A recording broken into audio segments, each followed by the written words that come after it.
প্রিয় বন্ধুরা, আসসালামু আলাইকুম। সবাইকে স্বাগত জানিয়ে আরম্ভ করছি সাম্প্রতিক সাধারণ জ্ঞান 13ই ফেব্রুয়ারি 2025-এর কারেন্ট অ্যাফেয়ার্স। 2025 সালের শিক্ষা ও সংস্কৃতিতে 21শে পদক দেওয়ার জন্য কাকে মনোনীত করা হয়েছে? ডক্টর শহীদুল আলমকে 2025 সালের শিক্ষা ও সংস্কৃতিতে 21শে পদক দেওয়ার জন্য মনোনীত করা হয়েছে। পঞ্চগড় জাতীয় সংসদের কত নং আসন? 1 নং আসন। এশিয়ার কোন দুটি রাষ্ট্র খ্রিস্টান অধ্যুষিত? এশিয়ার ফিলিপাইন ও দক্ষিণ কোরিয়া রাষ্ট্রগুলো খ্রিস্টান অধ্যুষিত। 21শে পদক 2025 লাভ করেছে কতজন ব্যক্তি ও প্রতিষ্ঠান? 14 জন বিশিষ্ট ব্যক্তি এবং একটি প্রতিষ্ঠান। কোন কোন দেশের জাতীয় পতাকা কখনো অর্ধনমিত হয় না?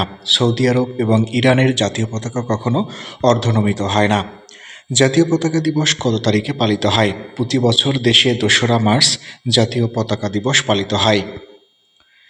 বাংলাদেশ 2024 সালে যুক্তরাষ্ট্রে কত ডলারের পোশাক রপ্তানি করেছে? 720 কোটি ডলারের পোশাক রপ্তানি করেছে।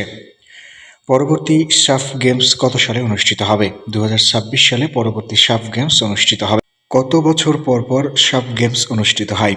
2 বছর পর পর সাফ গেম অনুষ্ঠিত হয়ে থাকে। রুশ মহাকাশ সংস্থার বর্তমান প্রধানের নাম কি? দিমিত্রি বাকানভ হচ্ছে রুশ মহাকাশ সংস্থার বর্তমান প্রধান। সম্প্রতি কোন দুটি দেশ বিশ্ব স্বাস্থ্য সংস্থা থেকে সদস্যপদ প্রত্যাহারের ঘোষণা দিয়েছে? যুক্তরাষ্ট্র ও আর্জেন্টিনা বিশ্ব স্বাস্থ্য সংস্থা থেকে সদস্যপদ প্রত্যাহারের জন্য ঘোষণা দিয়েছে। দেশে কতটি সাংবিধানিক সংস্থা রয়েছে? দেশে বর্তমানে 6টি সাংবিধানিক সংস্থা বা প্রতিষ্ঠান রয়েছে। বাংলাদেশে কত তারিখে সংবিধান দিবস পালিত হয়? প্রতি বছর 4 নভেম্বর দেশে জাতীয় সংবিধান দিবস পালিত হয়। দেশের তেল শোধনাগারের নাম কি? দেশের একমাত্র তেল শোধনাগারের নাম হচ্ছে ইস্টার্ন রিফাইন লিমিটেড, যা চট্টগ্রামে অবস্থিত। বাংলাদেশের জাতীয় সেমিকন্ডাক্টর টাস্ক ফোর্স কবে গঠিত হয়? 2025 সালের 1 জানুয়ারি বাংলাদেশের জাতীয় সেমিকন্ডাক্টর টাস্ক ফোর্স গঠিত হয়। রাজধানী মহানগর সরকার এটি প্রস্তাব করেছে কোন সংস্কার কমিশন? জনপ্রশাসন সংস্কার কমিশন এই প্রস্তাবটি করেছে। কত তারিখে পৃথিবী সূর্যের নিকটে অবস্থান করে? প্রতি বছর 1 জানুয়ারি পৃথিবী সূর্যের নিকটে অবস্থান করে। কোন প্রজন্মকে জে আলফা বলা হয়? 2010 থেকে 2024 সালের ভিতরে যারা জন্মগ্রহণ করেছে সেই প্রজন্মকে জে আলফা বলা হয়। ওয়ার্ল্ড গভর্নমেন্ট সামিট 2025 কোথায় অনুষ্ঠিত হচ্ছে? দুবাইয়ে ওয়ার্ল্ড গভর্নমেন্ট সামিট 2025 অনুষ্ঠিত হচ্ছে, যা 11 থেকে 15 ফেব্রুয়ারি পর্যন্ত চলবে। ভারত কততম দেশ হিসেবে চাঁদে অবতরণ করে? ভারতীয় নভোযান 4র্থ দেশ হিসেবে সফলভাবে চাঁদে অবতরণ করে। ঢাকা কক্সবাজার রেল লাইনের দৈর্ঘ্য কত কিলোমিটার? 480 কিলোমিটার। পল্লীকবি জসীমউদ্দীন কতটি উপন্যাস রচনা করেছেন? পল্লীকবি জসীমউদ্দীন তিনি একটি উপন্যাস রচনা করেছেন, নাম হচ্ছে বোবা কাহিনী।